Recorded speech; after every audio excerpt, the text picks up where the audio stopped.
Nós vamos dar continuidade ao estudo do Evangelho segundo o Espiritismo, através do livro Espírito da Verdade, psicografado por Chico Xavier e Valdo Pereira. Agora já no capítulo 19, um capítulo bem interessante, aliás, que diz respeito ao nosso dia a dia. Ele não, o capítulo chama-se Guarda-te em Deus. Se refere ao capítulo 6 do Evangelho segundo o Espiritismo, o Cristo Consolador. E quando nós falamos em Consolador, nós estamos falando em dores, nós estamos falando em aflições. E o capítulo 5 do Evangelho segundo o Espiritismo também, Bem-aventurados os aflitos. E o capítulo 6, o Cristo Consolador. Tem uma particularidade desse capítulo, que nas instruções dos Espíritos nós temos 3 mensagens do Espírito da Verdade. 3 delas. Falando sobre as consolações, sobre as dores e as consolações. E ele se refere ao capítulo 8. Se nós formos buscar no capítulo 5 do Evangelho segundo o Espiritismo, Bem-aventurados os aflitos, nós vamos ver lá diversas causas das aflições. As causas atuais, as causas anteriores, e vem numa sequência que chega numa mensagem de Emmanuel, muito interessante, o nosso grande evangelizador, Emmanuel, aliás, que nos diz que a primeira necessidade do homem é a evangelização. Ele fala isso, Emmanuel. A primeira necessidade do homem é a evangelização. E ele nos traz a seguinte mensagem, guarda-te em Deus. Ela diz assim: lembra-te de Deus para que saibas agradecer os talentos da vida. Se fatigado, pensa nele, o eterno Pai que jamais desfalece na criação. Se triste, eleva-lhe os sentimentos meditando na alegria solar que toda manhã sua infinita bondade dissolve as trevas.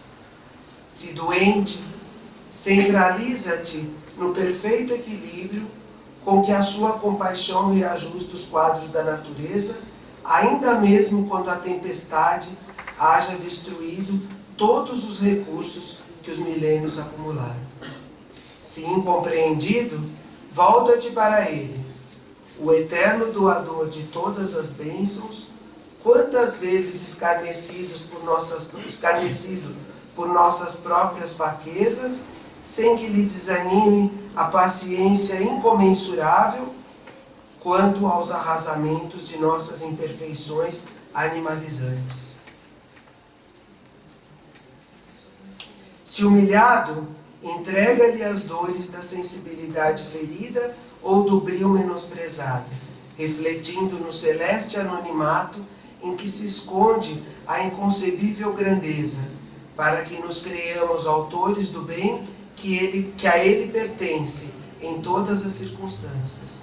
Se sozinho, busca-lhe a companhia sublime na pessoa daqueles que te seguem na retaguarda, cambaleantes de sofrimento, mais solitários que tu mesmo, na provação e na miséria que lhes vergastam as horas e lhes crucificam as esperanças.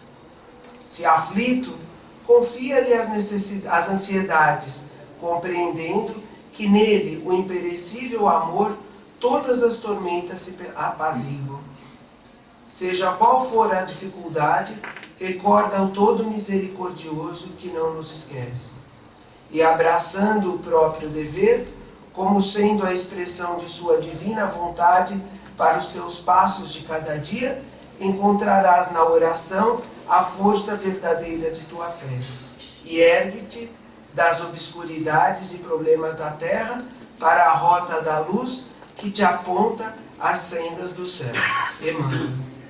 Nós vemos aqui uma bela mensagem de Emmanuel, que vem através do Cristo Consolador, que vem em seguida ao capítulo Bem-aventurados os aflitos, e ele faz todo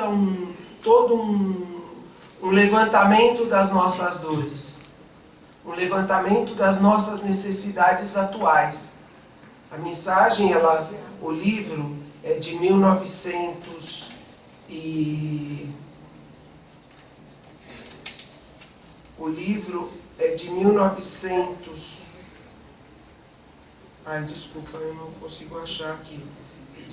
Lá de 1940 e alguma coisa, 1950, e aí o que ele faz? Ele faz um levantamento das nossas dificuldades, daquelas dificuldades, 1961, no ano que eu nasci.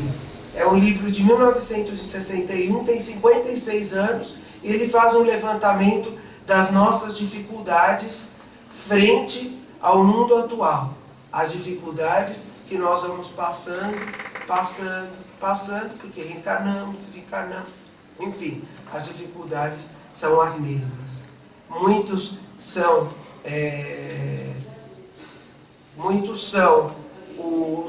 as nossas dificuldades, as nossas aflições, mas ele nos lembra o seguinte: lembra-te de Deus, que saibas agradecer os talentos da vida.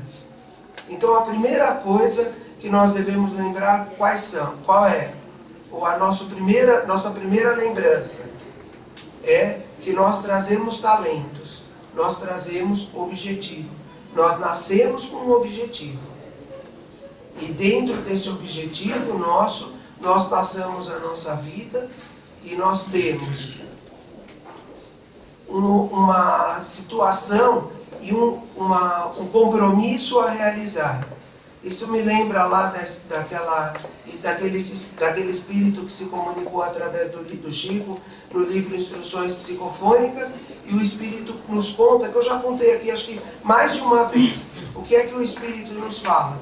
Que ele veio com uma missão na Terra, ele veio com um compromisso de fazer o quê? De cuidar de doentes durante um período de, 40 anos.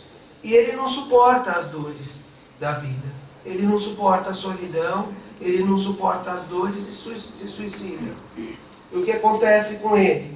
Ele é levado para um laboratório, o corpo dele é levado para um laboratório e ele permanece dentro daquele laboratório todos os anos que ele deveria servir as pessoas, que ele deveria servir como enfermeiro. Ele serve ali dentro aos estudantes, como estudo. O corpo dele serve como estudo. E ele traz essa mensagem mostrando o seguinte, que lição nós podemos tirar dessa mensagem que esse Espírito traz através da mediunidade do Chico. Ele nos mostra que nós temos um objetivo na nossa vida. E esse objetivo deve ser cumprido. E o Emmanuel vem nos dizer que a primeira necessidade nossa é a evangelização. E nós encontramos hoje em dia as grandes aflições e as pessoas deixando a vida em diversas idades por conta de jogos, por conta de aflições, por conta de dificuldades, por conta daquilo que falta através da evangelização. E diante da dor, o que ele diz, o Emmanuel? Que nós nos paralisamos. Nós nos paralisamos diante da dor. Nós temos uma paralisia diante dessa dor quando ela aparece, porque nós não estamos preparados para entender essa dor, embora nós tenhamos um compromisso com o plano espiritual e nós trazemos esse compromisso e não estamos preparados para atender essa dor. Agora, essa dor ela tem duas causas, que está lá no capítulo que Allan Kardec fala muito bem. Essa dor, ela tem as aflições são de causas atuais, que são as causas desnecessárias, vamos dizer assim, que deveriam ser causas desnecessárias, mas que trazem dor para a gente. A intemperança, a cólera, a falta de paciência, enfim, e tudo aquilo que nós vamos acumulando com as dores, a falta de educação, às vezes a preguiça de educarmos os nossos filhos, a deixarmos para depois, enfim, não sei se eu coloquei muito bem a palavra preguiça, mas deixarmos para depois a educação. Vamos esperar, vamos postergar essa educação mais para frente. Aí lá na frente o que acontece? Acontece as barbaridades, acontece os desvios de conduta. Vamos deixar para depois. A cólera que muitas vezes nós carregamos conosco durante uma boa parte da nossa vida, que provoca doença, que faz o quê? Faz com que aquele raio que cai lá na hora da cólera, ele cai em qualquer lugar do nosso corpo, como diz Emmanuel, e provoca uma doença, e mata mais do que a guerra, ele fala. Mata mais do que a guerra.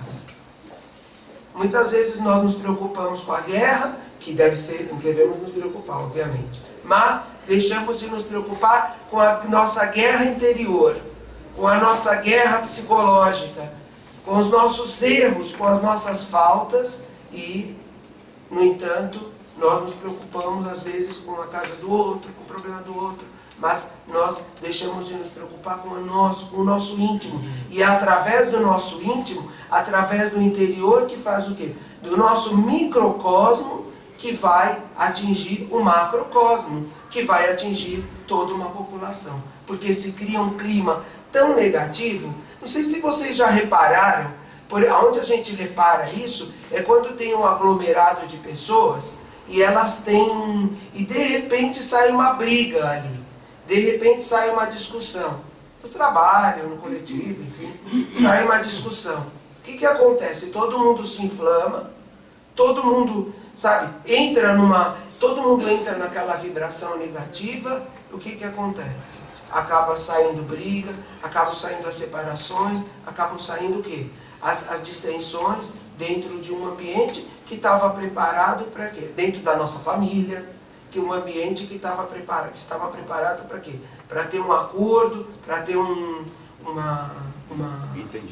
entendimento.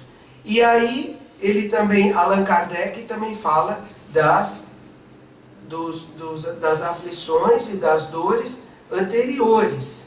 Então, Emmanuel nos diz o seguinte, também, que as dores atuais são desnecessárias. São essas dores que nós podemos controlar, vamos dizer assim, através do quê? Através da modificação interna, através da reforma íntima. E as outras dores são regeneradoras. E quando ele fala aqui, ele fala das duas dores, das duas dores, obviamente, das dores atuais, que muitas vezes nós não conseguimos dar conta delas, passamos uma existência inteira sem dar conta delas, e das dores anteriores, que são as dores regeneradoras. Agora, a dor, ela tem um processo de aprendizagem. Nos explica assim, os espíritos nos explicam assim.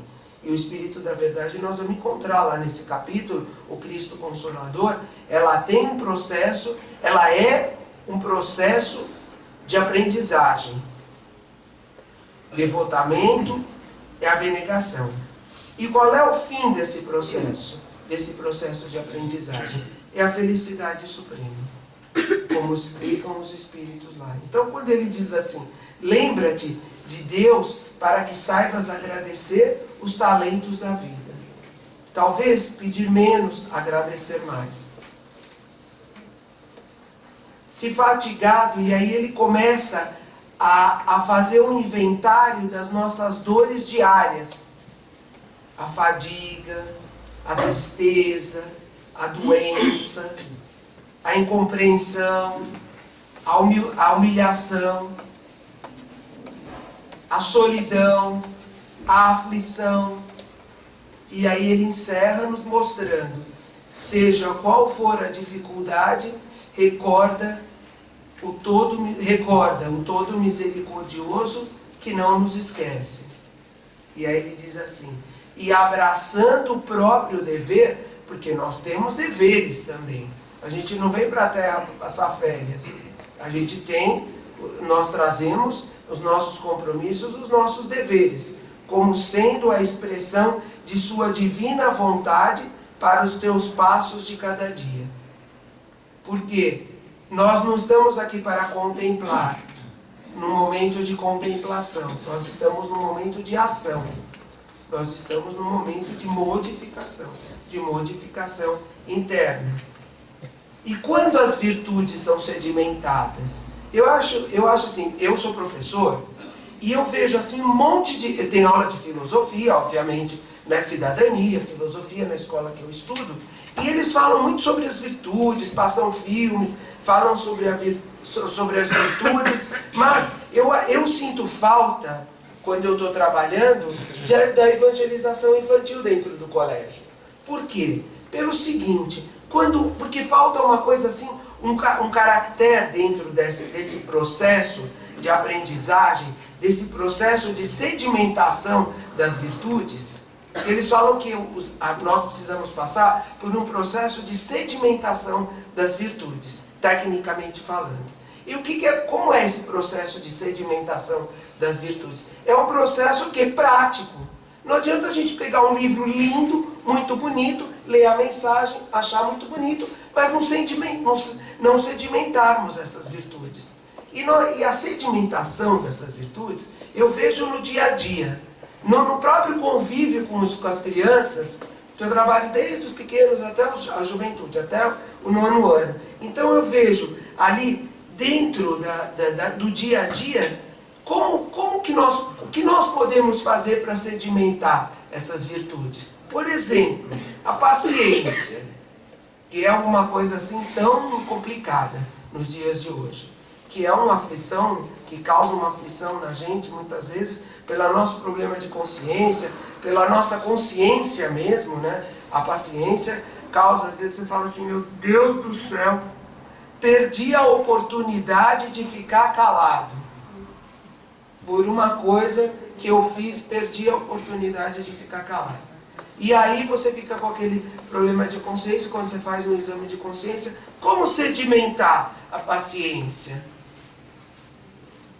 Trabalhar com aqueles que não concordam comigo. Deixar a infantilidade de lado. Cada um tem uma opinião, cada um tem uma formação na Terra, cada um tem uma formação ideológica, cada um tem uma formação. Então, quando a opinião do outro me fere tanto a minha... Então, o que acontece? Está na hora de acender uma luz vermelha. Mostrar que existe o quê? Que existem outras opiniões. Que existem outras opiniões. E a resignação? Eu peguei 2 exemplos, até anotei aqui. A paciência e a resignação. E a resignação? Quando pisam no meu calo. Aí, quando pisam no meu calo, e eu consegui passar sublimando essa questão, aí eu posso dizer que não acendeu a luz vermelha, mas quando eu não consigo passar por essa situação, acendeu outra vez a luz vermelha. Alerta. Precisamos ter um alerta. Então é aí que eu falo que a educação precisa o quê? Precisa ter o quê? Precisa ter dia a dia, precisa ter experiência, precisa colocar, um aprender a aceitar a opinião do outro. E hoje em dia, com essas redes redes sociais, com as redes sociais, nós encontramos aí uma verdadeira guerra de opiniões e uma verdadeira... E quantas brigas acontecem, quantos amigos de tantos anos que pensam diferente, mas são amigos, pensam diferentes, quantos amigos se separam, deixaram de ter amizade. Sandra falou isso outro dia. Quantos amigos se separam por conta do quê? Por conta de terem opiniões diferentes. Por conta de enxergarem o mundo de forma diferente. Porque se todos nós enxergássemos o mundo de um jeito só, que vantagem teria nisso? Que modificação nós faríamos no nosso próprio dia a dia? E, obviamente, nós temos aqui o Emmanuel falando de um processo de que nós estamos o quê? Vivendo no dia a dia. Isso é o nosso dia a dia, a solidão, a aflição, a incompreensão. E como é que eu estou lidando com isso? Como eu estou lidando com isso? Então, a necessidade de nos evangelizarmos. Quando nós atendemos a primeira necessidade que ele diz, do homem, A primeira necessidade do homem é a evangelização. É o que ele quer dizer com evangelização. É trazer o evangelho para dentro do nosso coração. É trazer os ensinamentos de Jesus, do Cristo Consolador. Porque o Cristo, quando ele nos fala aqui nesse capítulo, ele fala assim: eu sou o Consolador e vos enviarei um outro Consolador, que é o Espiritismo. E nos enviou. E nos mostrou aí com todo esse trabalho, 440 livros do Chico, mais toda a codificação, que nós não estamos dando nem conta de ler tudo isso, muito menos aplicar. Então, deve fazer parte do nosso dia a dia, que deve fazer parte da nossa leitura diária, pelo menos um trecho da nossa leitura diária e da assimilação, da nossa assimilação. O item 8, o item 8 do livro, do capítulo 6 do Evangelho segundo o Espiritismo, o Cristo Consolador, que ele se refere aqui, porque eles devem ter lido esse item, e o Emmanuel psicografou, o Chico psicografou, o Valdo psicografou a mensagem, através do quê? Através do estudo que eles fizeram do Evangelho. É uma instrução, está em Instruções dos Espíritos, e o Espírito da Verdade nos diz assim, nos mostra, mais uma vez ele chama a atenção sobre o Consolador, sobre o Cristo Consolador, e sobre Deus que está ali, olhando por nós, que está ali, que nós estamos mergulhados no pensamento de Deus. Afinal, nós somos filhos dele. O André Luiz nos diz que nós somos arquétipos de Deus, nós somos modelos de Deus. Então ele diz assim, as Instruções dos Espíritos, né, item 8, tem outras instruções do Espírito da Verdade, a mensagem foi dada, né, psicografada em Havre, em 1863. E ele diz assim: Deus consola os humildes e dá força aos aflitos que a suplicam. Seu poder cobre a terra, e por toda a parte, ao lado de cada lágrima, põe o bálsamo que consola. O devotamento e a abnegação são a prece contínua e encerram profundo ensinamento. O que ele fala aqui? Devotamento e abnegação. A sabedoria humana reside nessas duas palavras. Por isso que eu lembrei aqui de resignação, abnegação. Possam todos os espíritos sofredores compreenderem estas verdades, em vez de reclamar contra as dores, os sofrimentos mortais, que são aqui na terra o vosso quinhão. Tomai, pois, por divisa essas duas palavras, devotamento e abnegação, e sereis fortes, porque elas resumem todos os deveres que a caridade e a humildade vos impõem. O sentimento do dever cumprido vos dará a tranquilidade de espírito e a resignação. O coração bate melhor, a alma se acalma, e o corpo já não sente desfalecimentos, porque o corpo sofre tanto mais quanto mais profundamente abalado estiver o espírito. E não é verdade? Isso não é pura verdade? Não dá nem para a gente filosofar. É a pura verdade. Quando você tem o espírito, quando você tem o espírito abalado, quanto mais abalado está o teu espírito, seja pelo sofrimento, seja pelas aflições atuais, seja pelas aflições anteriores, o que acontece com a gente? A gente perde o sono, a gente fica matutando. Às vezes a gente fica matutando uma maneira de dar uma resposta. Não é verdade que acontece isso? Às vezes a gente fica matutando, fala assim, puxa vida. Às vezes a pessoa escreve alguma coisa, ela coloca uma mensagem, manda uma mensagem pra gente, e fala assim, que o homem deve ser menos egoísta, E a gente deve pegar a mensagem e ler, puxa, a vida é a pura verdade, o homem deve deixar de ser menos egoísta, deve amar mais o próximo. Aí você pega a mensagem e fala assim, o que ela está querendo, ele está querendo dizer com essa mensagem que mandou para mim? Porque eu sou egoísta? Porque eu sou... Não, na verdade, o que acontece com a gente? A gente entra nesse processo de deixar o nosso espírito tão abalado, que faz com que o quê? Faz com que a gente fique pensando lá uma maneira, espera aí que eu vou procurar uma outra mensagem lá, e vou mandar uma resposta. E vou mandar uma resposta à altura dessa mensagem que eu recebi. E o outro está lá trabalhando, está fazendo as coisas dele. Não está nem pensando, falando, puxa, que tão bonita essa mensagem, eu preciso deixar de ser menos egoísta. Então eu vou mandar para os meus amigos, vou dividir com os meus amigos, porque eu preciso deixar de ser menos egoísta. E acontece o seguinte, acontece que o outro que abre lá, e o que acontece com ele? Ele acha que é pessoal, que o negócio é pessoal, que a mensagem é pessoal. Então, isso é uma maneira de nós consultarmos a nossa própria consciência. Consultarmos a nossa própria consciência. E nos voltarmos para Deus nesses momentos de aflição. Deixarmos o nosso espírito menos abalado com o quê? Com o cumprimento dos nossos deveres. Porque a falta, se tem uma coisa que deixa a gente um problema de consciência, é de nós deixarmos de cumprir os nossos deveres. Porque nós sabemos quais são os nossos deveres. Sabemos. Nós sabemos. A gente pode enganar os outros, tentar enganar, mas a gente não consegue enganar nós mesmos.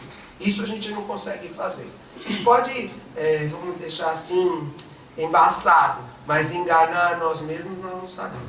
Porque a gente sabe quais são os nossos deveres. Os nossos deveres, porque nós trazemos aonde? No nosso íntimo, nós trazemos na nossa consciência, no nosso subconsciente, e nós sabemos. E quando a gente deixa de cumprir um dever, o que acontece? Deixa o nosso espírito abalado. A cobrança. Porque a cobrança é nossa, nenhum espírito vai ficar cobrando de você.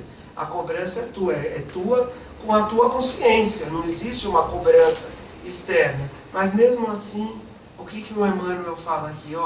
Olha para Deus, olha para amanhã, coloca as tuas ideias em ordem, porque nem tudo está perdido, nem tudo está perdido. A gente teve a noite, mas tem o dia amanhecendo.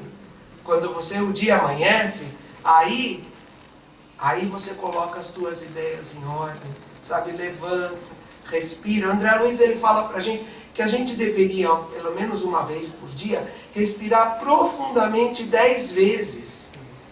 Respirar profundamente para oxigenar as nossas ideias, para fazer o quê? Oxigena as tuas ideias, sabe? Para que você tenha mais o quê? Mais clareza nos teus pensamentos. Porque quanto mais oxigênio nós tivermos no nosso cérebro, melhor for a nossa respiração. Quanto mais nós aprendemos a respirar, mais ideias vão surgir na nossa cabeça, mais nós vamos fazer o quê? Nós vamos cumprir o nosso dever.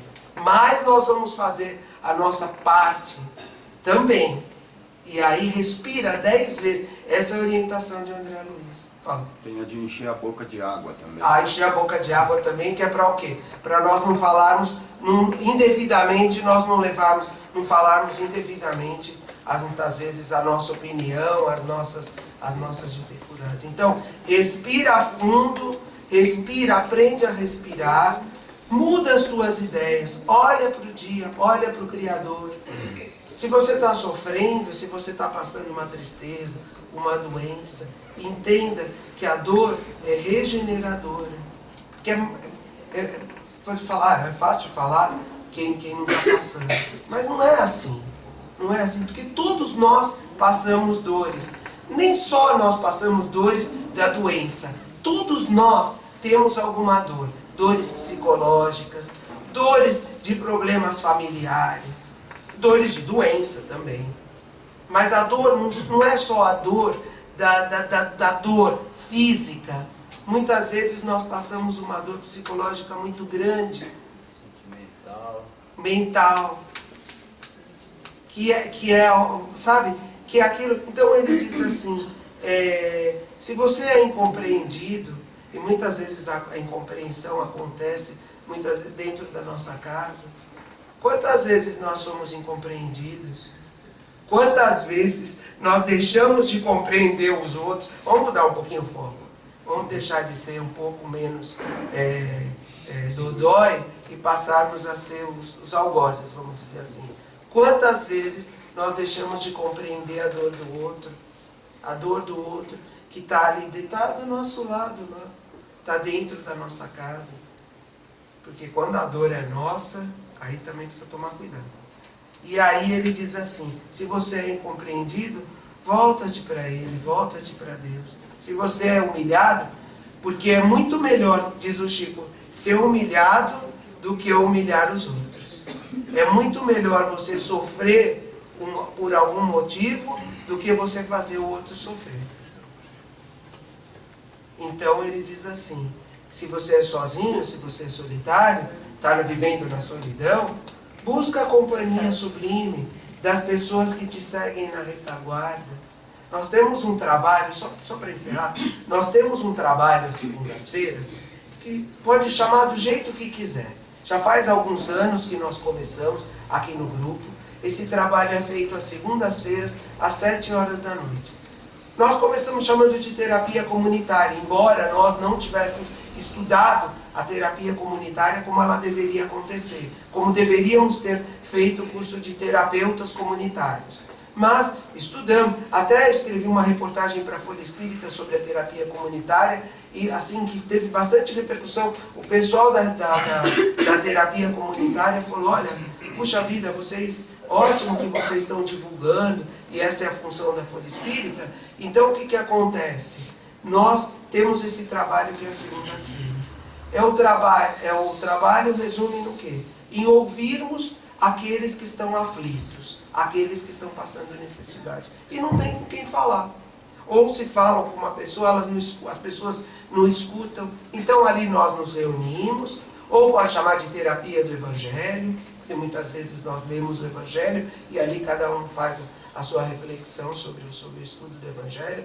Mas quando a pessoa vem e ela traz ali dentro dela uma angústia tão grande, e aí você fala para ela, olha, agora é a sua oportunidade, fale da sua angústia. E ela vai lá e ela se expressa na angústia dela, ela fala a angústia dela. E aí a gente pergunta no final, mais ou menos na metade do trabalho. Agora a gente faz perguntas para a pessoa, etc. E aí a gente fala para ela, como é que você... alguém aqui passou por a mesma angústia, pela mesma dor? Muito bem. E como resolveu isso? Conseguiu resolver? E como resolveu? Olha, eu passei pela mesma angústia. Sempre tem alguém que vai falar lá, eu passei pela mesma angústia e eu resolvi assim. Às vezes ela abre o olho da pessoa que está sentada lá na mesa e a pessoa fala assim, puxa vida, como é que eu não tive uma ideia de fazer isso? Como é que eu tive uma ideia? Isso foi ideia de um médico psiquiatra que, não podendo atender toda uma população carente, lá em Fortaleza, o que ele fazia? Ele reunia toda essa população carente num trabalho de terapia comunitária e fazia o quê? Ele perguntava, falava, olha, hoje nós vamos falar sobre... Eles cantam, eles falam, ó, uma lá fala, eu não consigo dormir, eu tenho problemas para dormir, a outra fala, puxa vida, eu tomo chá de erva cidreira e eu consigo dormir, ela passa a tomar... E sabe, porque nós trazemos dentro de nós uma sabedoria de milênios. Nós trazemos erros do passado, mas nós trazemos acertos também, sabedoria dentro de nós. E essa sabedoria precisa ser colocada em benefício da população. E o que acontece? Ali no nosso trabalho, que é um trabalho assim muito humilde, que são poucas pessoas, nós gostaríamos que aquela sala tivesse repleta de pessoas para ajudar, enfim, e para que nós pudéssemos colocar todas as nossas angústias, as nossas dificuldades e aprendermos com a sabedoria dos outros. Nós gostaríamos que esse trabalho tivesse assim, mas é um trabalho que já há alguns anos surte um efeito. Nós não estamos lá para fazer estatística do que nós conseguimos. absolutamente. Mas nós já conseguimos muitas... As pessoas voltam, elas falam, dão um testemunho. Puxa vida, eu nunca tinha pensado nisso. Eu nunca tinha pensado que nesse livro, naquele ensinamento, no ensinamento do Evangelho, tem tanta riqueza que a gente pode tirar para as nossas experiências, para as nossas dores e para as nossas aflições. E sai daqui, às vezes, sabe, enxergando o mundo de uma forma diferente. O nosso trabalho, vou aproveitar e fazer a propaganda. O nosso trabalho, ele acontece às segundas-feiras, das 19 às 20 horas. Porque às 20 horas começa a evangelização infantil. Então ele vai das 19 às 20 horas. Lá na última sala. Lá no primeiro andar, lá na última sala. Aqueles que estiverem só, que não conseguem expressar as suas angústias, as suas dores, nós estamos aqui no centro para esse tipo de trabalho. Para atender, para essa evangelioterapia, como chamam, para essa terapia comunitária, para esse trabalho que é só para beneficiar, para a pessoa poder falar. A gente é o quê? Ouvidos. Nós somos ouvidos nesse trabalho. Alguém gostaria de fazer algum comentário? Alguém gostaria de fazer alguma colocação? Então, se alguém gostaria de fazer alguma colocação, caso contrário, nós podemos passar para outra parte dos trabalhos.